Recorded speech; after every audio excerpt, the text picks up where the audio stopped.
Aujourd'hui, c'est le 20 mai.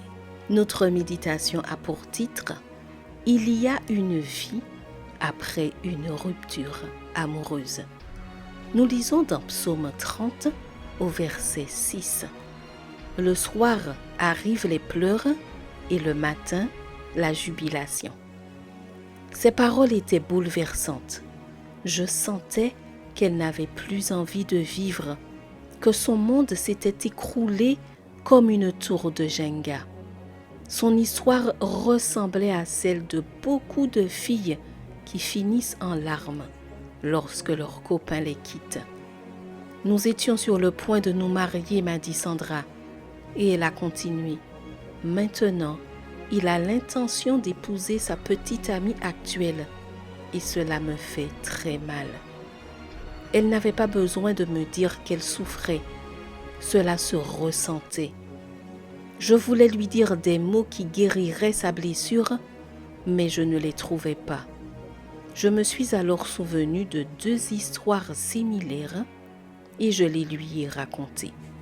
Mélissa et Doris m'ont contactée après avoir rompu avec leurs copains. Elles avaient besoin d'aide. Je me souviens de leurs larmes et de leurs lamentations et du fait qu'elles demandaient sans cesse « Pourquoi m'a-t-il fait cela ?» Dans les 2 cas, tout ce que j'ai pu dire, c'est « Dieu permet que les choses arrivent pour une raison d'amour. » Je leur ai dit qu'un jour, quand elles regarderaient en arrière, elles se réjouiraient de cette expérience parce qu'elles auraient l'homme que Dieu leur réservait. Elles ne l'ont pas compris à l'époque, mais au fil des années, cela s'est confirmé.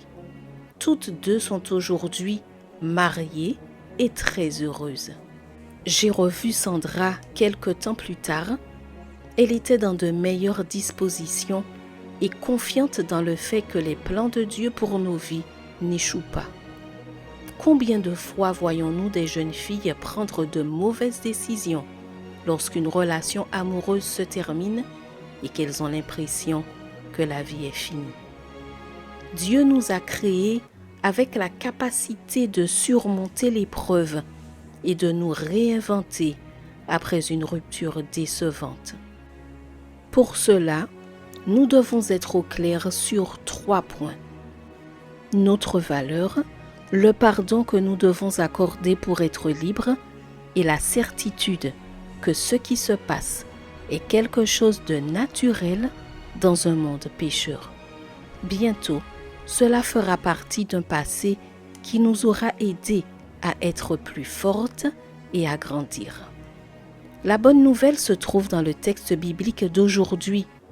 Aucun mal, aucune peine ne dure toute la vie.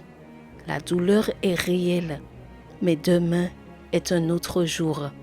Et tu dois être prête à sourire. Dieu est venu pour te donner la joie. Quelle que soit la profondeur de ta nuit de douleur, sèche tes larmes, car le soleil est sur le point de se lever. Post-scriptum, heureuse parce que la douleur est passagère. Que la grâce et la paix du Seigneur reposent sur toi en abondance.